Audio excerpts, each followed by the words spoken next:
నమస్తే పీనీ న్యూస్ కి స్వాగతం. ముందుగా ముఖ్యాంశాలు. జిల్లాలో కోవిడ్ నిబంధనలు పాటించని వారిపై కఠిన చర్యలు తీసుకోవాలని కలెక్టర్ ప్రవీణ్ కుమార్ ఆదేశించారు. స్థానిక కలెక్టరేట్లోని స్పందన హాల్లో మండల స్థాయి అధికారులతో వీడియో కాన్ఫరెన్స్ నిర్వహించారు. జిల్లాలో కోవిడ్ వేగంగా పెరుగుతున్నందున అధికారులు అప్రమత్తంగా ఉండాలన్నారు. మాస్కులు లేకుండా బయటకు వచ్చే వారికి జరిమానాలు విధించాలన్నారు. ఈ సమావేశంలో జేసీలు జి వెంకటమురళి, టిఎస్ చేతన్, విశ్వనాథన్, వివిధ శాఖల అధికారులు పాల్గొన్నారు.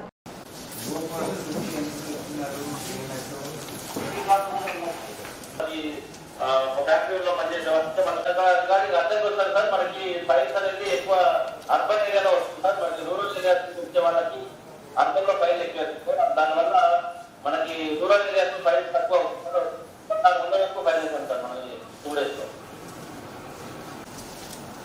చేద్దాం సార్, మేము కూడా అంటే 400 కాస్త ఎక్కువ చేద్దాం సార్. కాకపోతే రిపోర్టింగ్ అవుతాను చేస్తాం సార్. 4 మంది చేశారు ఏంటి ఇక్కడ మాకు కూడా ఆర్టికల్ సార్ సిగ్నల్స్ మనకి ఒంగోలుకి రావాలి సార్. లోపలికి వెళ్ళేది సార్, అంతే మనకు లేట్ అవుతుంది సార్. కాదు అట్లా శ్రీగారి చూడడానికి చెప్పి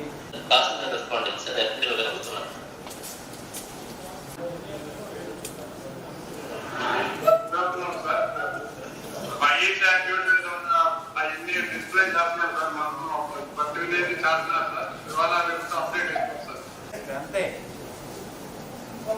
ఎవరు వైలేట్ చేస్తే మీరు టీం ఫామ్ చేసి ఒక్కొక్క ఏరియాలో ఒక్కొక్క టైంలో పంపించండి. So my request to every NPDO, Tahsildar and Mandal team,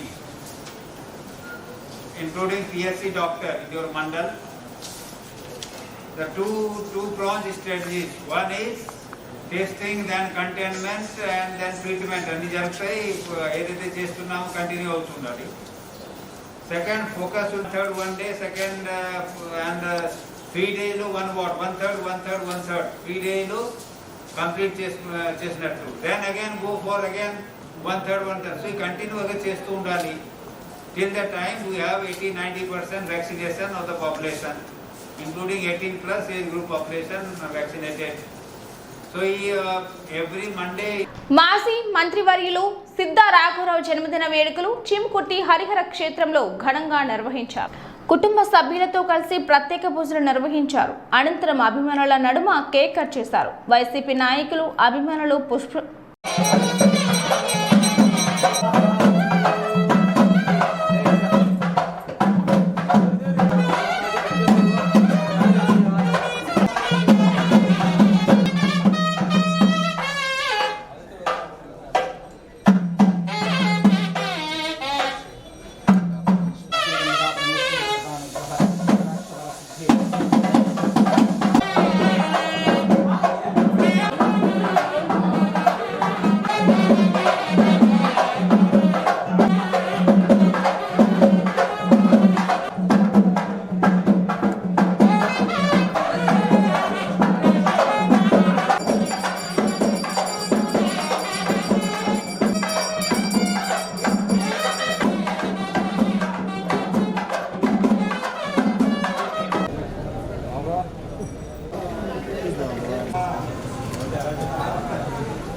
Vishnu प्रचोदयात् महादेव्ये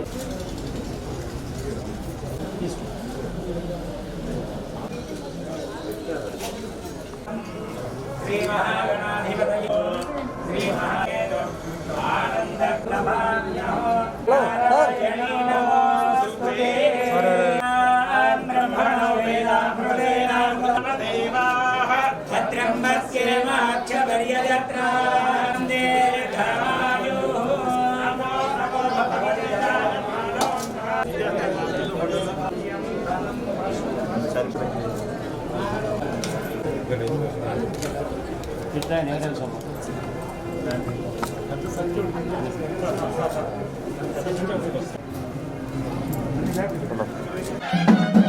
పట్టుకోవాలి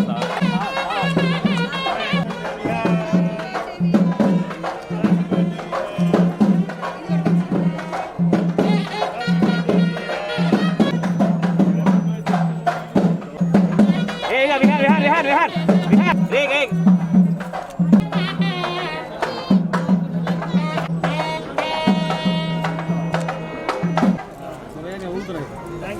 ఎందుకు పట్టుకో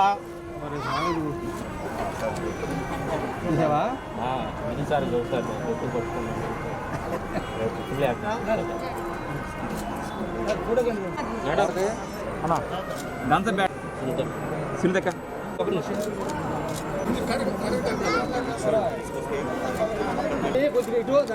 ఆంటీ ముందు రండి ఆంటీ ముందు రండి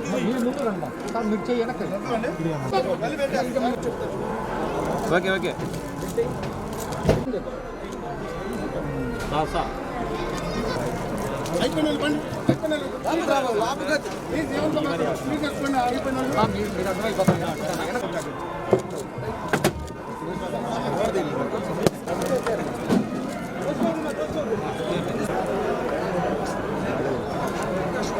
ఐపన్నెలు క్లియర్ చేసుకో ఐపన్నెలు బాగుందమ్మా ఐపన్నెలు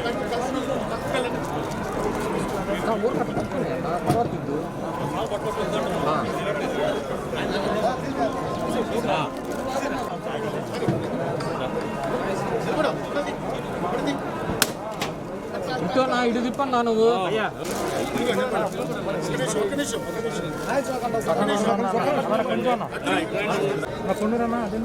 కొంచెం ఇటు జరుగు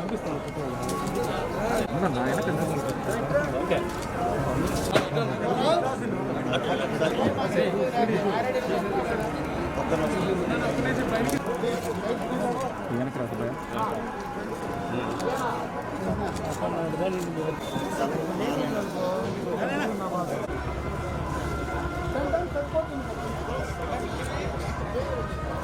బాయ్ కెమెరామెన్ వెనక్కి రండి వెనక్కి రండి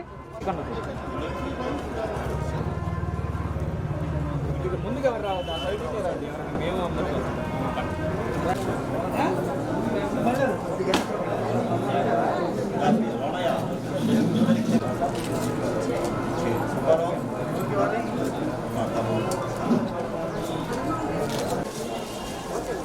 సుబ్బారావు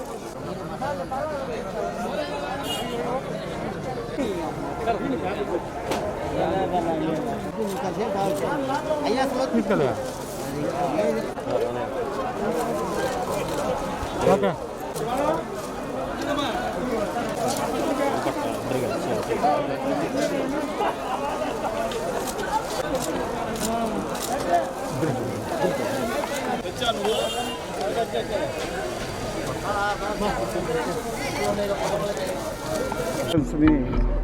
మేము చాలా సింపుల్గా ఎక్కడ మన హరిహర క్షేత్ర ప్రాంగణంలో మేము ఎవరిని కూడా ఇన్వైట్ చేయకుండా సింపుల్గా భగవంతుడి ఆశీస్సుల కోసం ఇక్కడ రావటం జరిగింది. భగవంతుడి ఆశీస్సులు తీసుకున్న తర్వాత చాలామంది పబ్లిక్ కూడా విషెస్ చేయడానికి ఇక్కడ రావటం జరిగింది. వీలైనంత వరకు వారందరూ కూడా నేను ఒకటే కోరాను, మాస్క్స్ పెట్టుకొని డిస్టెన్స్ మెయింటైన్ చేసి అందరికీ ఎవరికి ఇబ్బంది లేకుండా చేయాలని కోరటం. వారు ఎండ సహితం కూడా లెక్క చేయకుండా చాలామంది అభిమానులు, ఈరోజు వందల మంది అభిమానులు వచ్చి అభినందనలు తెలిపినందుకు మనస్ఫూర్తిగా వారికి ధన్యవాదాలు తెలియపరుస్తాను.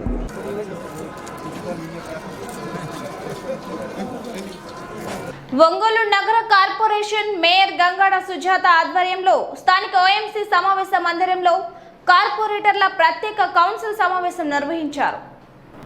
కమిషనర్ కె భాగ్యలక్ష్మి ఆస్తి విలువ ఆధారిత పన్ను బిల్లును కౌన్సిల్ ఆమోదం కోసం ప్రవేశపెట్టగా పన్ను పెంపుపై వైసీపీ, టీడీపీ కార్పొరేటర్ల మధ్య వాడీవేడి చర్చ సాగింది. బిల్లు నిరసిస్తూ కౌన్సిల్ సమావేశం నుండి వాకౌట్ చేశారు. జీవో నెంబర్ 198ని రద్దు చేయాలని మేయర్కు వినతిపత్రం అందించి ఓఎంసీ కార్యాలయం బయట నిరసన చేపట్టారు. ఆర్థికంగా చాలా బలమైనదిన, నీటి సౌకర్యం సమృద్ధిగా ఉన్నందున, అవి మాగాలి భూములైనందున సగం గ్రామం నుండి ప్రతిరోజు నగరానికి వచ్చు ఫ్లోటింగ్ పాపులేషన్ అధికంగా ఉందని తెచ్చారు. ఆర్థిక పరిపుష్టి కలిగిన సదరు గ్రామ ప్రజలు నగరాలకు వచ్చి వ్యాపార కార్యకలాపాలను నిర్వహించుకుంటున్నందున సదరు నగరంలో వర్తక వాణిజ్య అభివృద్ధి చాలా ఎక్కువగా ఉందని అధ్యక్ష. ప్రజలలో కొనుగోలు శక్తి ఎక్కువగా ఉన్నందున సగం నగరపాలక సంస్థలు ఆర్థికంగా బాగా ముందంజలో ఉన్న అధ్యక్ష. సదరు నగరపాలక సంస్థలను ఒంగోలు నగరపాలక సంస్థతో ఏ విధంగా పోలుస్తారు అధ్యక్ష? ఒంగోలు మున్సిపాలిటీ 2012వ సంవత్సరంలో ఒంగోలు నగరపాలక సంస్థగా మార్పు చెందినది అధ్యక్ష. వ్యవసాయంగా కానీ పారిశ్రామికంగా కానీ చాలా ఎన్నుబడి ఉన్నది అధ్యక్ష. ఒంగోలుకు 4 దిక్కులలో ఉన్న శివారు ప్రాంతంలో పేద ప్రజలు మాత్రమే నివసించున్నారు అధ్యక్ష. కొన్ని ప్రాంతాలకు ఇప్పటికి కూడా పైపు లైన్లు లేనందున ప్రతిరోజు ట్యాంకర్ల ద్వారా నీరు సరఫరా చేస్తున్నారు అధ్యక్ష. మరి కొన్ని ప్రాంతాలలో వీధి దేవుని సౌకర్యం కూడా లేదు అధ్యక్ష. కొన్ని ప్రాంతాలలో గ్రామం చుట్టుపక్కల ఉన్న గ్రామంలో కూడా ఇటువంటి నీటి ప్రజల్లో ఆర్థిక పరిపుష్టి తక్కువగా ఉన్నందున ప్రభుత్వం వారికి పనులు లేక సంపాదనలు లేక కుటుంబ పోషణ మార్పుపై ప్రభుత్వాలు ఎప్పుడైనా మళ్ళా వ్యాపారం నిర్మించే అవకాశం కలదు అధ్యక్ష. పోలుస్తూ ఒంగోలు నగరపాలక సంస్థ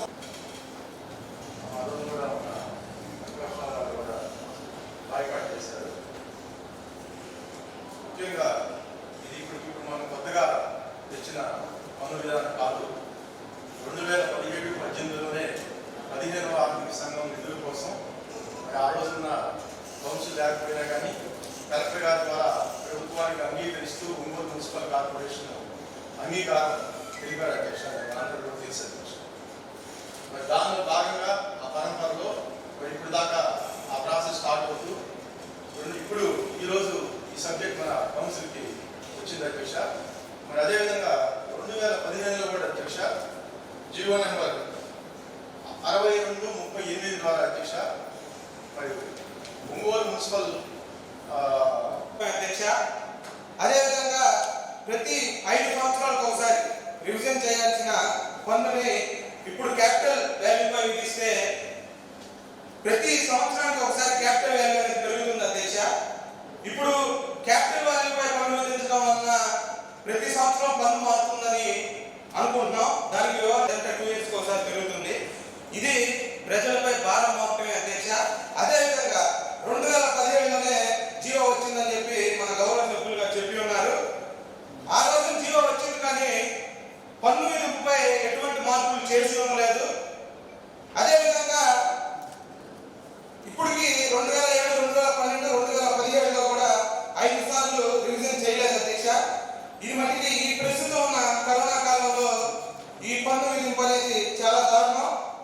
కోవిడ్ మహమ్మారితో లావాదేవీలు స్తంభించి ఈ రోజున ప్రజలు అప్పులు తీర్చడే కడుభారమై ఉంది. ఈ తరుణంలో కమర్షియల్ పరమైన భవనాలకు కూడా ఆస్తి పన్ను విధించడం సరైన పద్ధతి కాదు. క్యాపిటల్ వాల్యూపై పన్ను నిర్ధారించడం సహాయకం కాదు అధ్యక్ష. దీనివల్ల పన్ను విధింపులో అవకతవకలు జరుగుతున్న అవకాశం ఏర్పడను.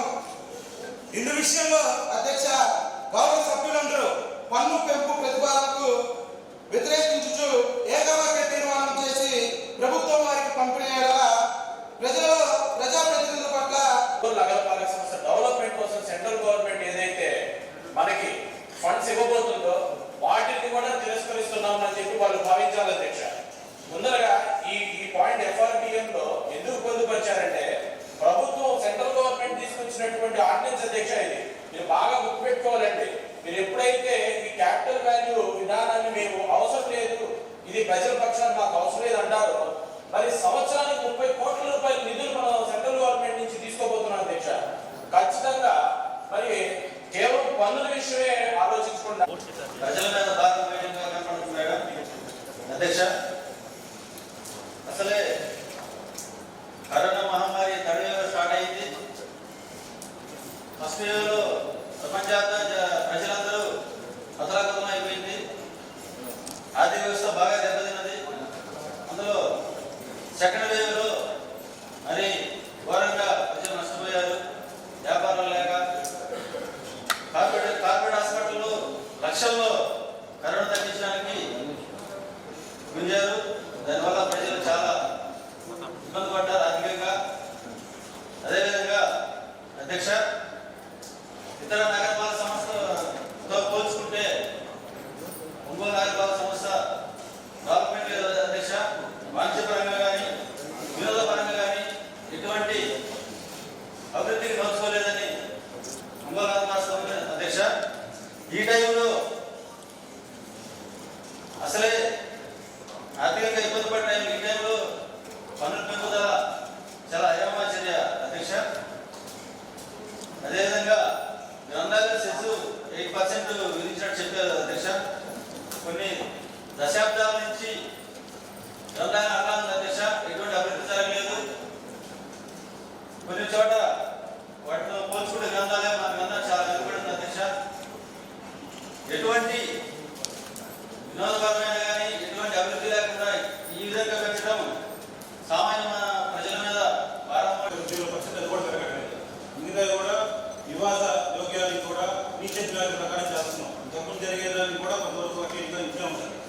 కానీ 15 ఫైనాన్స్ దాని నిబంధనల ప్రకారం మనం ఈ సిస్టమ్ పోతున్నాం. అంతేగాని మనం ఏం పెంచుతున్నాం అంటే భయంకరంగా జనాభా తీసుకెళ్తే అది కరెక్ట్ కూడా కాదు.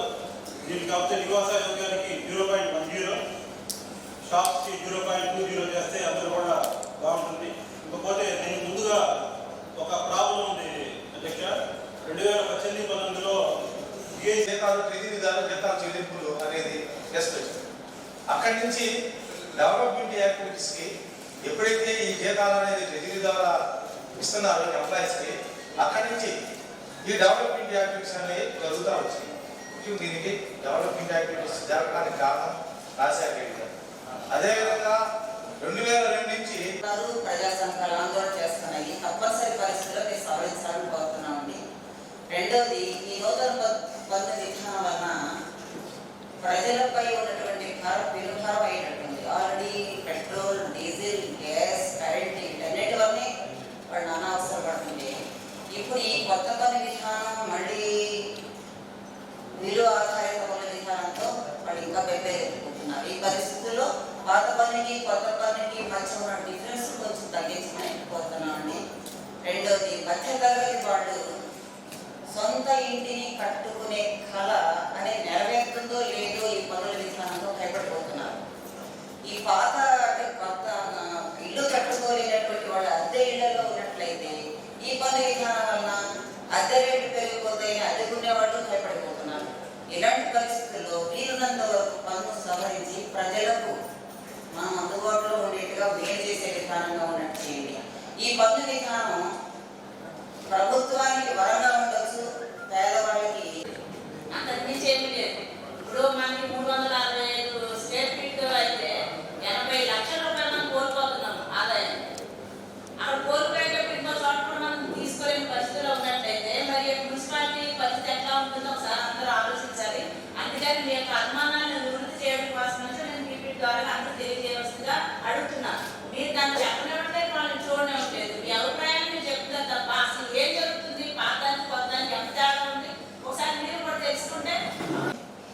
ప్రస్తుతం ఉన్నటువంటి ఆస్తి పన్ను విధానం ఏదైతే ఉందో దాన్ని మార్పు చేసుకుంటూ నూతన ఆస్తి పన్ను విధానంలో చేయాలి అన్న ఉద్దేశంతో ఈరోజు మనం ప్రత్యేక సమావేశం ఏర్పాటు చేసుకొని మన కౌన్సిల్ వారి అనుమతి కోసము ఇక్కడ మన అజెండా అంశాన్ని పొందుపరచుకోవడం జరిగింది.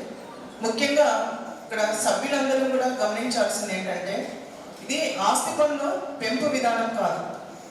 ప్రస్తుతం ఉన్నటువంటి మనం ఏదైతే అద్దె విలువ ఆధారంగా పన్ను వేస్తున్నామో దాన్ని ఒక శాస్త్రీయమైన పద్ధతిలో ఆస్తి విలువ ఆధారంగా ట్రాన్స్పరెంట్ మేనర్లో ఎక్కడ ఎటువంటి వివక్ష లేకుండా ప్రజలందరికీ కూడా అర్థం అవ్వాలి అన్న రీతిలో ఈ ఆస్తి పన్ను ద్వారా పన్ను విధిస్తే కనుక అందరికీ ప్రజలందరికీ కూడా తెలుస్తుంది.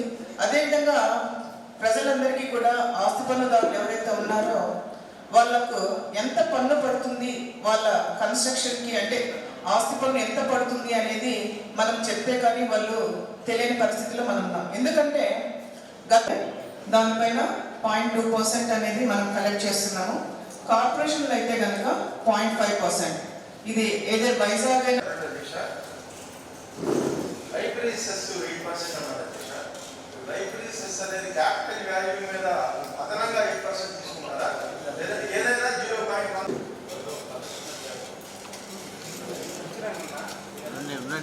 కమిషన్ గారు ఇప్పుడు ఈపీటీలో పన్ను విధానం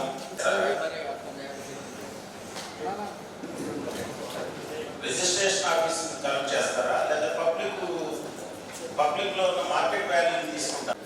ఇప్పుడు టీచర్ ల్యాండ్ ఉంది, గవర్నమెంట్ ఇష్యూ చేసిన ల్యాండ్స్ ఉన్నాయి, గవర్నమెంట్ నుంచి ఆక్యుపై చేసిన ల్యాండ్స్ ఉన్నాయి.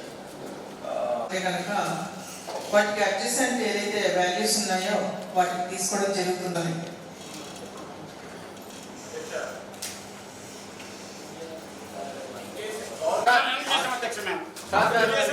డీసెంట్ ఇస్తున్నామని అక్కడే కౌన్సిల్ లోనే అనౌన్స్ చేసాం అధ్యక్ష. మీరు అందరూ వెళ్ళిపోతారు, ఎలా వెళ్ళిపోతారు మేడం? డీసెంట్ డీసెంట్ తీసుకోవాలి కదా మేడం. మీరు అలా లేచి వెళ్ళిపోతే ఏంటి చెప్పండి? తీర్మానం అయిపోయిన తర్వాత అనౌన్స్ చేయకముందే మీరు డీసెంట్ ఇవ్వడానికి తీర్మానం దయచేసి ప్రజలపై భారం మోపకుండా తీర్మానం అయిపోయిన తర్వాత డీసెంట్ ఇచ్చేది అభ్యంతరం తెలియజేయడం. అసలు అందులో మనకి 20 సంవత్సరాలుగా మారిన దాని గురించి మనం ఇప్పుడే డెవలప్మెంట్ చేసుకోలేకపోతే అది కష్టం. లేదమ్మా,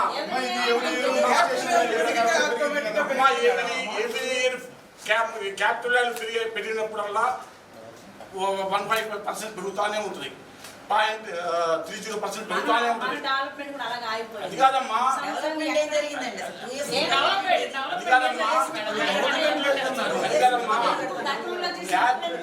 దాని గురించినే కదా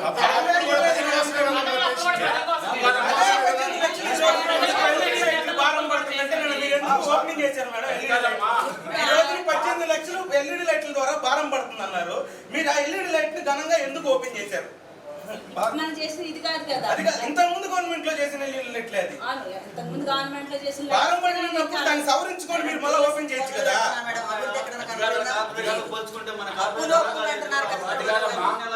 ఆదాయం 6 రత్నాలు, ఖర్చులు 9 రత్నాలు, అప్పులు శతరత్నాలు. రెండోది అప్పులకు అప్పులు. ఈ అప్పులు తెచ్చిన లెక్కలు తేలేదు. ఇన్ని పిట్టి పరిస్థితుల్లో ఈ అదనపు పన్ను సంవత్సరం పన్ను అంటే కట్టాలంటే కష్టం కదా మేడం. మన సంస్థ యొక్క ఆదాయం ఖర్చు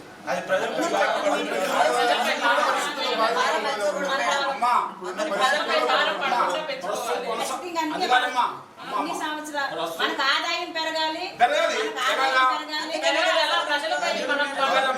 పాత పద్ధతిపై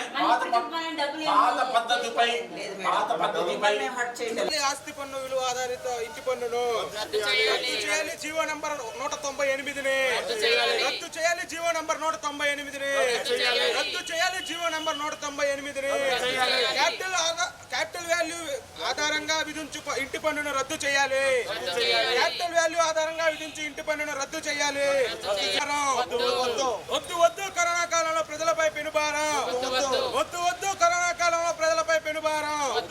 రద్దు చేయాలి జీవో నంబర్ రద్దు చేయాలి. జీవో నంబర్ 198 వెంటనే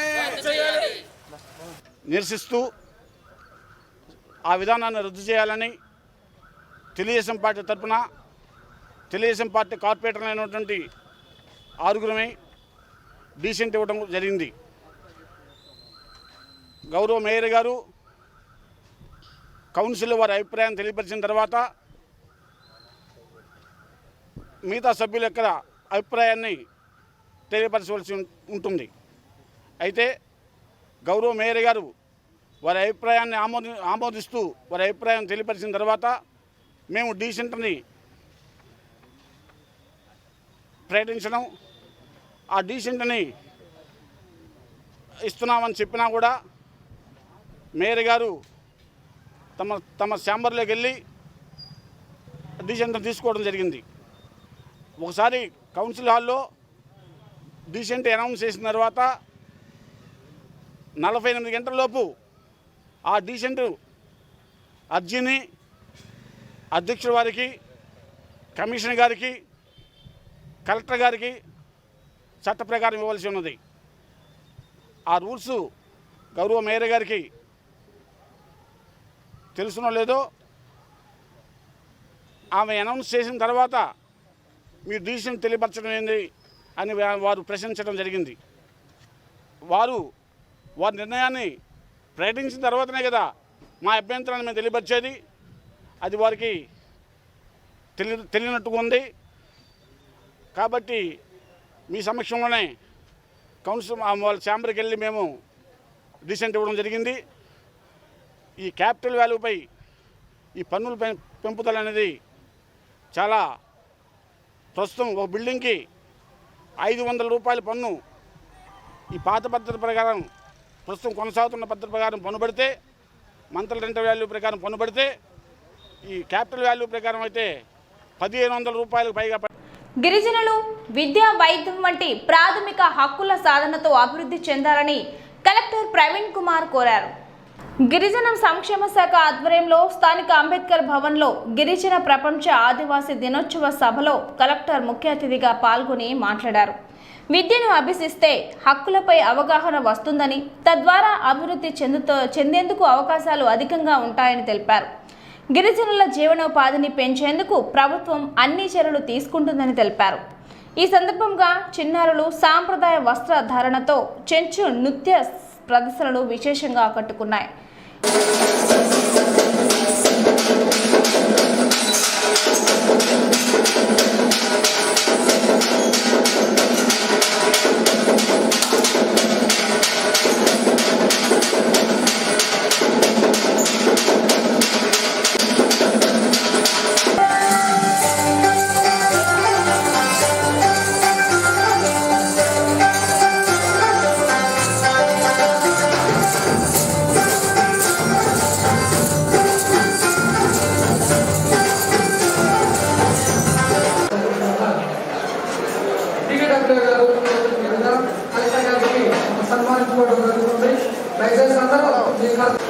కుటుంబాలందరికీ శుభాకాంక్షలు తెలియజేసుకుంటూ, మన రాష్ట్ర ప్రభుత్వం అదేవిధంగా కేంద్ర ప్రభుత్వం పెట్టినటువంటి అన్ని కార్యక్రమాలు మన జిల్లాలో గిరిజన కుటుంబాలకు ఏ విధంగా మేలు జరుగుతూ ఉంది, ఎక్కడైనా ఏదైనా సమస్యలు ఉంటే ఏ విధంగా పరిష్కారం చేయాలి. ఈరోజు వాలంటీర్స్, అలాగే అక్కడున్న సెక్రటేరియట్లో ఉన్న సిబ్బందులు, సెక్రటేరియట్ వ్యవస్థ, దానివల్ల వాళ్ళకు ఎక్కువ మేలు జరగాలి.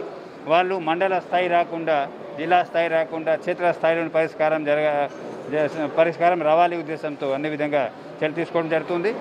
మనందరికీ తెలుసు, ఇప్పుడు వెల్ఫేర్ ప్రోగ్రామ్స్ మన జిల్లాలో ఉన్న ప్రతి గిరిజన కుటుంబాలకి చేరుతూ ఉంది. వైఎస్ఆర్ చేయుత కానీ, పోలీస్ శాఖలో పనిచేస్తున్న హెడ్ కానిస్టేబుల్ వెంకటరెడ్డిపై చర్యలు తీసుకోవాలని టీడీపీ నాయకులు డిమాండ్ చేశారు.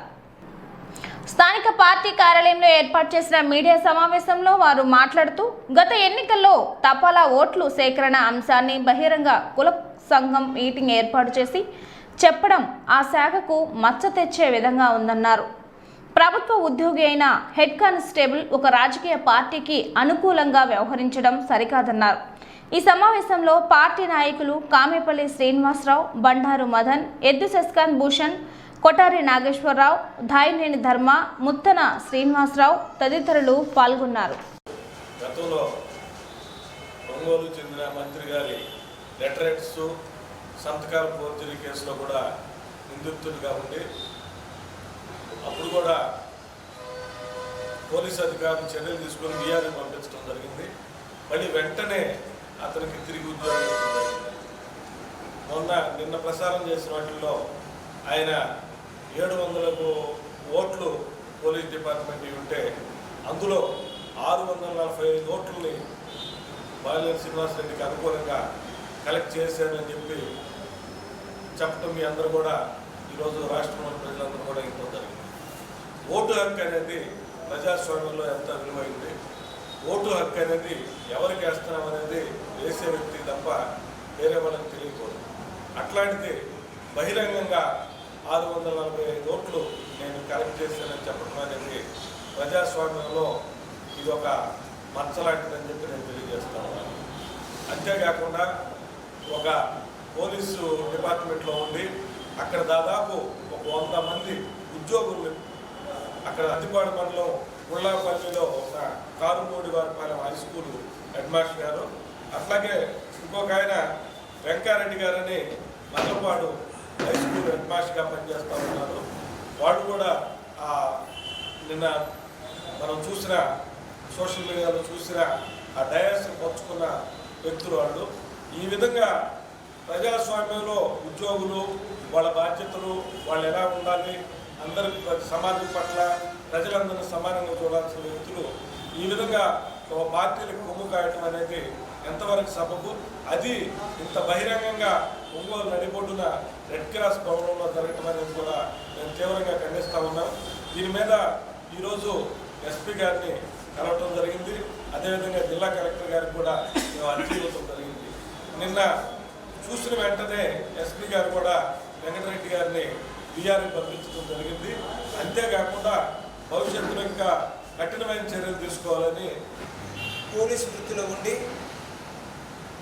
ఒక కుల సంఘం సమావేశం ఏర్పాటు చేసుకొని ఆ సమావేశంలో ఎంత బహిరంగంగా మన కుల వాళ్ళకి అన్యాయం జరుగుతుంది, మన కుల వాళ్ళకి న్యాయం చేయాలా, అందులో భాగంగా గత ఎన్నికల్లో 2019 ఎన్నికల్లో నేను 700 ఓట్లు గాను 645 ఓట్లు పోస్టల్ బ్యాలెట్ ఓట్లు సేకరించి ఏదైతే మంత్రి గారికి ఇచ్చానని చెప్పని దానికి ప్రతిఫలంగా మనకి ఆయన ఉద్యోగాల్లో మనాలకి ఇవ్వాలి, ఎడ్యుకేషన్ డిపార్ట్మెంట్లో మనాలకి ఇవ్వాలా అని చెప్పని మాట్లాడుతూ ఉన్నారంటే వెంకటరెడ్డి గారు, మీకు మీ వైఎస్ఆర్సీపీ పార్టీ మీద ప్రేమ ఉంటే ఈ ఉద్యోగానికి రాజీనామా చేసి పార్టీ కండ వేసుకొని పార్టీలో తిరగండి. అంతేగాని ప్రజలు చెల్లించే పన్నుల ద్వారా నువ్వు జీతాలు పొందుతూ ప్రజల ధనాన్నితో నువ్వు పబ్బం గడుపుకుంటూ ఉండే నువ్వు ఇలాగా కుల సంఘాల్లో మీ కులం గురించి మాట్లాడటం మేము ఖండిస్తూ ఉన్నాం. ఏదైతే ఇలాగా రాజ్యాంగబద్ధ మేము అడుగుతూ ఉన్నాం అంటే మిగిలిన వాళ్ళు ఎవరు బీసీ ఎస్సీ ఎస్టీ మైనార్టీస్ ఎవరు వస్తే పనులు చేయరా, ఉద్యోగాల్లో ట్రాన్స్ఫర్ మీ కులం వాళ్ళకే చేసుకోవాలా అంటే మీరు మాట్లాడేది మీ సమావేశంలో పెట్టుకొని మాట్లాడేది అదే మీ ఉద్దేశం. ఇకపోతే ఏదైతే నలుగురికి ఉపయోగపడే ప్రభుత్వ ఎన్జిఓ ఆర్గనైజేషన్గా ఉన్న రెడ్ క్రాస్ సొసైటీని ఒక రాజకీయ పార్టీగా మార్చారు.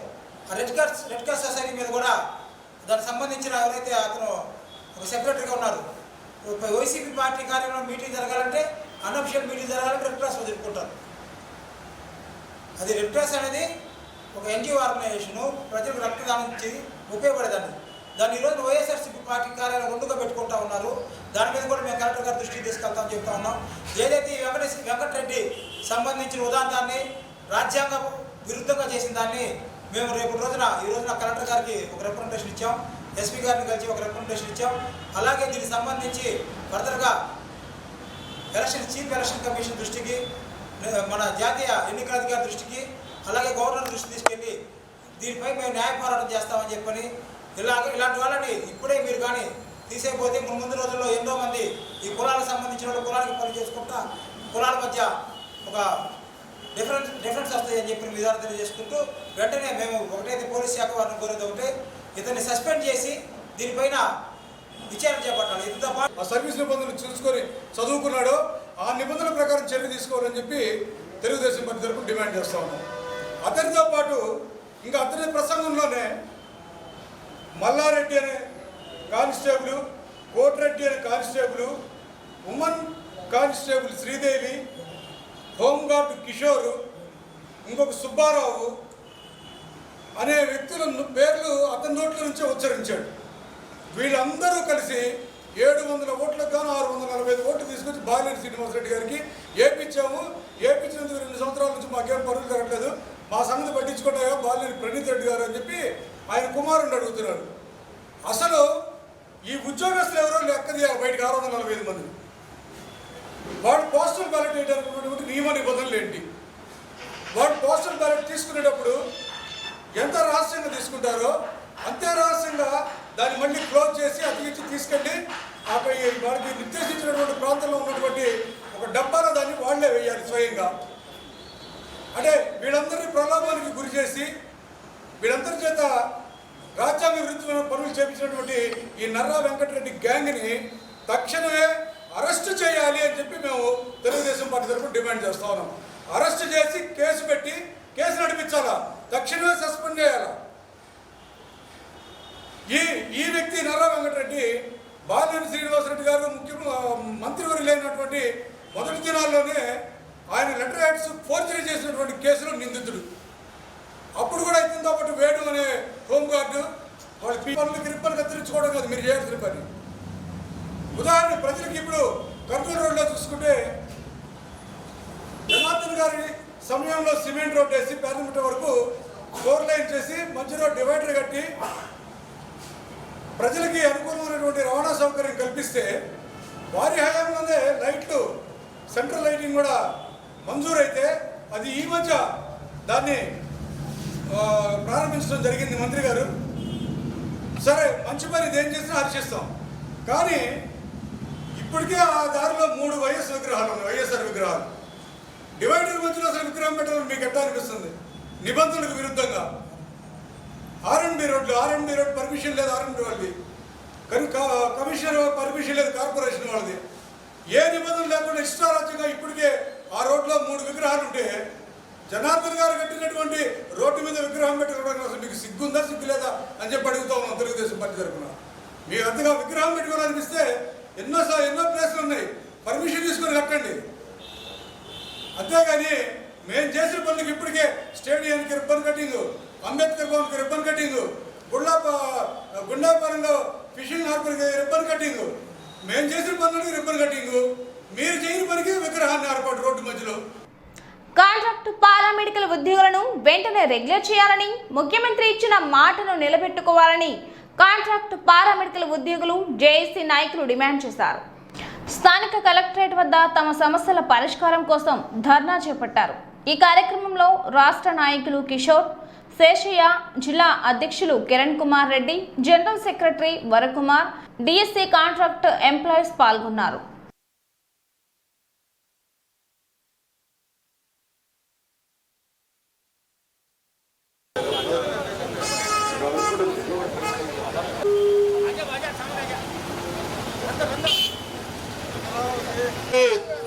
మాట్లాడడానికి అందరూ మాట్లాడిన వక్తలు చాటుకోవాలని మిమ్మల్ని రిక్వెస్ట్ చేస్తా ఉన్నాం. మరి మంది ఈ యొక్క కోవిడ్ సోకిన వైద్య మనం 2 నిమిషాలు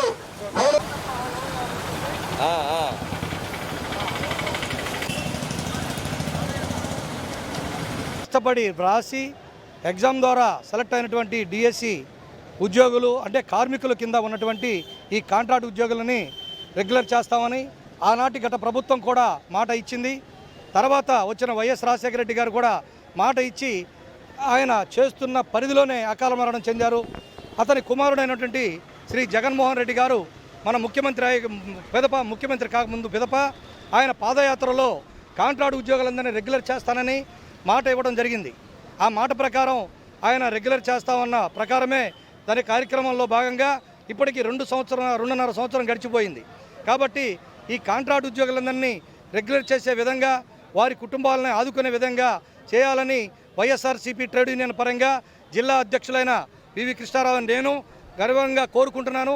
ఇది జరగాలి తప్పనిసరిగా. ఎందుకంటే 20 సంవత్సరాల నుంచి వారి కుటుంబాన్ని పోషించుకుంటూ గత కొద్ది జీతంతో వారి జీవనాన్ని సాగిస్తూ ఉద్యోగపరంగా ఆర్నిశలు కృషి చేస్తున్న ఉద్యోగుల్ని కాంట్రాక్ట్ ఉద్యోగుల కింద కాకుండా రెగ్యులర్ ఉద్యోగుల కింద మార్చినట్లయితే వారి భవిష్యత్తు బాగుంటుంది.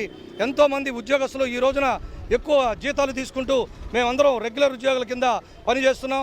అలాంటి వారిని కూడా వారు కూడా అదే సేవ చేస్తున్నారు. మేము ఏం చేస్తున్నామో పని అదే వర్క్ చేస్తున్నారు. కోర్టు కూడా గుర్తించి వారికి ఎవరు ఏ ఉద్యోగం చేస్తున్నారో అదే స్కేల్ కింద వాళ్ళకి జీతాలు ఇవ్వమని కూడా సుప్రీంకోర్టు కూడా ఆర్డర్ ఇచ్చింది. అలాగే గవర్నమెంట్ కూడా ఉద్యోగాలను పర్మనెంట్ చేస్తామని కూడా ప్రతి రాజకీయ నాయకుడు కూడా చెబుతూ ఉన్నారు. పాపం వీళ్ళు కష్టపడి డిఎస్సి ద్వారా వీళ్ళందరూ రాజకీయ నాయకులు ప్రతి ఒక్కరిని కలుస్తున్నారు, కలెక్టర్లు కలుస్తున్నారు, సీఎంను కలుస్తున్నారు. కానీ కాలక్రమేణా అది 2.5 సంవత్సరాలు గడిచిపోయింది. కానీ ఇప్పటికీ వాళ్ళ బాధ వర్ణాతీతం. కాంట్రాక్ట్ ఉద్యోగులు ఎవరైనా కోవిడ్లో చనిపోతే వారికి సంబంధించిన పేమెంట్ కూడా ఈ రోజుకి రాని పరిస్థితి. అయితే మేము అనేక పర్యాయములు రిప్రజెంటేషన్ ఇస్తున్నాం గవర్నమెంట్కి. మొన్న అనిల్ సింఘాల్ గారు వచ్చినప్పుడు నేను స్వయంగా కాంట్రాక్ట్ ఉద్యోగుల్ని రెగ్యులర్ చేసే విధంగా ఇవాళ చూడాలని, వారి కాంట్రాక్టులు వాళ్ళని పర్మనెంట్ చేయాలని రిప్రజెంటేషన్ ఇవ్వడం కూడా జరిగింది. అలాగే సజ్జల రామకృష్ణాన్ని గెలవడం జరిగింది. అలాగే నేను సీఎం పేషికి బాలినేని శ్రీనివాసరెడ్డి గారి కూడా రిప్రజెంటేషను వైఎస్ఆర్టీయూసీ తరఫున ఇవ్వడం జరిగింది. కానీ ఈ క్రమము ప్రతి యూనియన్లు, ప్రతి సంఘాలు చేస్తూనే ఉన్నాయి. ప్రతి సంఘంలో క్యాడర్ అసోసియేషన్స్ ఎక్కువైపోయినాయి. నమస్తే అండి. మేము 2001లో జిఎస్సి రాసి వచ్చాం. నా పేరు లక్ష్మి అండి. మేము డిఎస్సి రాతపూర్వకంగా రిటర్న్ ఎగ్జామ్ రాసి వచ్చిన వాళ్ళమండి. అప్పటి నుంచి ఎన్ని ప్రభుత్వాలు మారినా కూడా మేము డ్యూటీలు చేస్తున్నాం. మాకు మధ్యలో కూడా శాలరీ కూడా కట్ చేసినా కూడా మేము చేస్తూనే ఉన్నామండి. ఎప్పటికైనా మమ్మల్ని రెగ్యులర్ చేస్తారని నమ్మకం, విశ్వాసంతో మేమున్నాం. వైఎస్ఆర్ గారు బతికున్నాగా ఆయన కూడా హామీ ఇచ్చారు, మేము తప్పకుండా మిమ్మల్ని రెగ్యులర్ చేస్తానని. కానీ ఆయన కూడా చనిపోయి వెళ్ళిపోయారు దేవుడి దగ్గరికి. కానీ జగనన్న పాదయాత్రలో మాతో పాటు మేము ఆయనతో పాదయాత్రలో నడిచామండి. అప్పుడు ఆయన హామీ ఇచ్చారు మాకు, తప్పకుండా మన ప్రభుత్వం రాగానే మిమ్మల్ని రెగ్యులర్ చేస్తానని మాట ఇచ్చారు. మాట ఇచ్చి ఆయన ఇప్పుడు ఈ 2 సంవత్సరాలు అయినా కూడా మమ్మల్ని పట్టించుకోవట్లేదండి. ఈ కోవిడ్ డ్యూటీలు చేస్తున్నాము. కోవిడ్ డ్యూటీలో మా బిడ్డల్ని, మా కుటుంబాలను కూడా వదిలేసి ప్రాణాలకు తెగించి డ్యూటీలు చేస్తున్నాము. మా ప్రాణాలు కూడా లెక్క చేయకుండా కోవిడ్ పేషెంట్ల కాడికి వెళ్ళి అన్ని డ్యూటీలు చేస్తున్నాము. అయినా మా రెగ్యులర్ కాలేదు. మాకు ఏ రీఎంబర్స్మెంట్లు లేవండి. మేము గవర్నమెంట్ ఉద్యోగస్తులు అనే పేరుతోటి మాకు ఏ రీఎంబర్స్మెంట్ లేవు. బిడ్డలను చదివించుకోవాలన్నా గవర్నమెంట్ అనేది మాకు ఏది వర్తించదండి. అలా కన్సల్టేషన్ పేరుతోటి మేము బతుకుతున్నాము. మాకు రెగ్యులర్ కావాలండి. మాకు సీఎం గారు ఇచ్చిన హామీ నెరవేర్చాలి.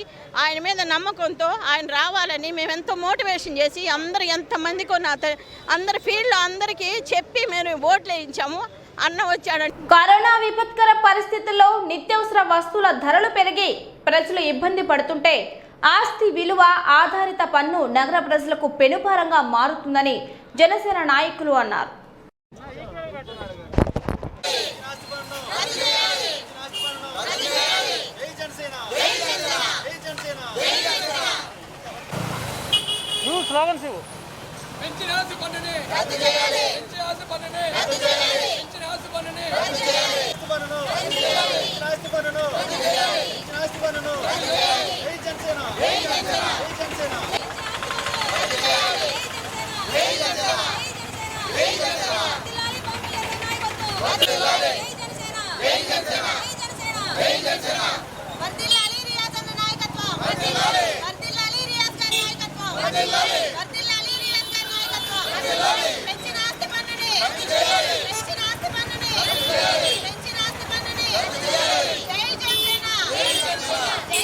మూలధనం ఆస్తి మీద పంపు పెంపుదల ప్రజానీకానికి పెను భారంగా మారింది. ఈరోజు కౌన్సిల్ హాల్లో జనసేన పార్టీ తరపు నుంచి తీవ్రంగా వ్యతిరేకించాము. పన్నుల పెంపు విధానాన్ని రద్దు చేయాల్సిందిగా కౌన్సిల్ నుంచి మేము రద్దు విధానాన్ని తెలియపరిచాము. అసలే కరోనా థర్డ్ వేవ్ కూడా స్టార్ట్ అయింది. కేసులు ఎక్కువయ్యి జరిగిన 2 వేవుల్లో కూడా కరోనా కాలంలో ప్రజలు అనేక ఇబ్బందులు ఎదుర్కొన్నారు. నిత్యావసర వస్తువులు గత సంవత్సరంలో 5,000 ఒక నెలకు సరిపోయాయి. ఈరోజు 15,000 అవుతున్నాయి. అదేవిధంగా అన్ని నగరపాలక సంస్థలు పోల్చుకుని మన ఒంగోలు నగరపాలక సంస్థ డెవలప్మెంట్ లేకుండా పోయింది. అన్ని వాటితో పోల్చి మన పన్ను పెంచడం చాలా బాధాకర విషయం. సామాన్య మానవుల మీద, ఇది సామాన్య ప్రజల మీద పెనుభారం మోగింది. అదేవిధంగా మన ఒంగోలులో గ్రంథాలయం సెస్ విధానం 8%గా విధించారు. అంటే సంవత్సరానికి దాదాపు 1,10,00,000 దాకా వెళ్తుంది. గ్రంథాలయం గత దశాబ్దాలుగా ఎటువంటి అభివృద్ధికి నోచుకోలేదు. గత అన్ని మున్సిపాలిటీతో పోల్చుకుంటే మన ఒంగోలు మున్సిపాలిటీ చాలా వెనకబడి ఉంది. దీని తరపున మేము కౌన్సిల్లో జనసేన పార్టీ నుంచి ఈ పెంపుదల విధానాన్ని పూర్తిగా ఖండించాము. ఈరోజు నాకు సాధించిన అందరికీ పీనీ న్యూస్ మించిన ముందు ముఖ్యాంశాలు మరోసారి. కోవిడ్ నిబంధనలు పాటించకుంటే కఠిన చర్యలు, జిల్లా కలెక్టర్ ప్రవీణ్ కుమార్. ఘనంగా మాజీ మంత్రివర్యులు సిద్ధా రాఘవరావు జన్మదిన వేడుకలు. ఆస్తి విలువ ఆధారిత పన్ను పెంపుపై కౌన్సిల్ సమావేశంలో వాడివేడి చర్చ. TDP Janasena walkout. ఈ వార్తలందరితో సమాప్తం. నమస్కారం.